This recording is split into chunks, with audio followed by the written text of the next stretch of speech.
And I just want to reiterate that Israel has a right to defend itself. Israel সন্ত্রাস ছড়াচ্ছে, মুখ ফসকে বলে ফেললেন মার্কিন দূত। চলমান ইরান ইসরায়েল সংঘাত ঘিরে জাতিসংঘ নিরাপত্তা পরিষদের সম্প্রতি বৈঠক রূপ নিয়েছে তীব্র বাকবিতণ্ডার মঞ্চে। 20 জুন শুক্রবার অনুষ্ঠিত এই বৈঠকে একে অপরের বিরুদ্ধে দোষারোপ করেছে দুই দেশের মিত্র রাষ্ট্রগুলো। তবে সব আলোচনার কেন্দ্রে চলে আসেন জাতিসংঘে নিযুক্ত মার্কিন অন্তর্বর্তী রাষ্ট্রদূত ডরোথি সিয়া, যিনি এক গুরুত্বপূর্ণ বক্তব্য দিতে গিয়ে চাঞ্চল্যকর এক মন্তব্য করে ফেলেন, যা সামাজিক যোগাযোগ মাধ্যম এবং কূটনৈতিক মহলে ব্যাপক আলোচনার জন্ম নিয়েছে। বক্তব্যের এক পর্যায়ে ডরোথি সিয়া বলেন, মধ্যপ্রাচ্যে বিশৃঙ্খলা, সন্ত্রাস এবং দুর্ভোগ ছড়াচ্ছে ইসরায়েল। মূলত তিনি ইরানকে অভিযুক্ত করতে গিয়ে ভাষাগতভাবে ভুল করে ফেলেন এবং ইরানের পরিবর্তে ইসরায়েলের কথা বলে ফেলেন।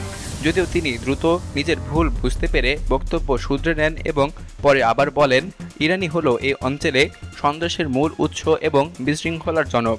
তারা হিজবুল্লাহ, হামাস এবং অন্যান্য জঙ্গি গোষ্ঠীগুলোর পৃষ্ঠপোষকতা করে চলেছে। কিন্তু ততক্ষণে তার প্রথম মন্তব্য রেকর্ড হয়ে গিয়েছিল এবং এটি সামাজিক যোগাযোগ মাধ্যমে ছড়িয়ে পড়ে। অনেকেই মনে করছেন এটি কেবল একটি স্লিপ অফ টাং নয়, বরং একটি অজান্তে বেরিয়ে আসা সত্য। ডরোথি সিয়ার এই মন্তব্যে আন্তর্জাতিক কূটনৈতিক মহলে নানান ধরনের প্রতিক্রিয়া তৈরি হয়েছে। ইরানপন্থী এবং নিরপেক্ষ পর্যবেক্ষকরা বলছেন, একজন শীর্ষ মার্কিন কূটনৈতিকের মুখ ফসকে এমন বক্তব্য আসা নিছক দুর্ঘটনা নয়, বরং যুক্তরাষ্ট্রের অভ্যন্তরে থাকা বাস্তব মূল্যায়নেরই প্রতিফলন। লেবাননের আল মায়াতি টেলিভিশন, রাশিয়ার স্পুতনিক এবং ইরানের প্রেস টিভি সহ বেশ কিছু গণমাধ্যম এ ঘটনাকে মার্কিন ভণ্ডামির স্বীকৃতি হিসাবে তুলে ধরেছে। একজন জাতিসংঘ পর্যবেক্ষক বলেন, ডরোথি সিয়ার এই বক্তব্য প্রমাণ করে যে আন্তর্জাতিক মঞ্চে ইসরায়েল যেভাবে পার পেয়ে যাচ্ছে, সে অবস্থান নিয়ে যুক্তরাষ্ট্রের মধ্যেও অস্বস্তি আছে। বৈঠকে ইরান এবং ইসরায়েল সরাসরি উপস্থিত না থাকলেও তাদের প্রতিনিধিরা এবং জোটভুক্ত রাষ্ট্রগুলো কার্যত দুই শিবিরে বিভক্ত হয়ে যায়। যুক্তরাষ্ট্র, যুক্তরাজ্য এবং জার্মানি সরাসরি ইরানকে দোষারোপ করে। অন্যদিকে রাশিয়া এবং চীন সিরিয়ার মতো দেশগুলোকে ইসরায়েলকে আগ্রাসনকারী হিসেবে চিহ্নিত করে। জাতিসংঘের নিযুক্ত ইরানি স্থায়ী প্রতিনিধি আমির সাইদ ইরাভানি তার বক্তব্যে বলেন, ইসরায়েল হলো মানবতা বিরোধী একটি রাষ্ট্র যারা শিশু হত্যা এবং জাতিগুলোর ভৌগোলিক অখণ্ডতা লঙ্ঘনে লিপ্ত।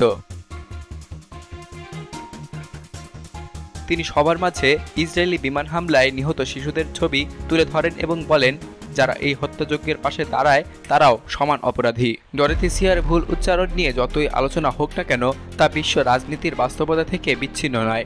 ইসরায়েলের সামরিক কার্যক্রম নিয়ে পশ্চিমা দেশগুলো যেখানে প্রকাশ্যে সমর্থন দেয়, সেখানে অনেক সময়ই অভ্যন্তরীণভাবে তারা বিতর্ক এবং চাপের মুখে থাকে।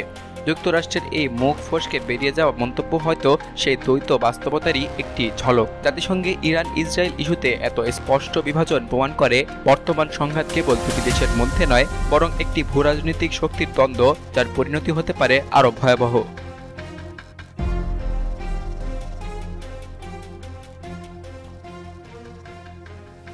সকল প্রকার খবর জানতে এখনই সাবস্ক্রাইব করে রাখুন আমাদের চ্যানেল বাংলাদেশ কণ্ঠে।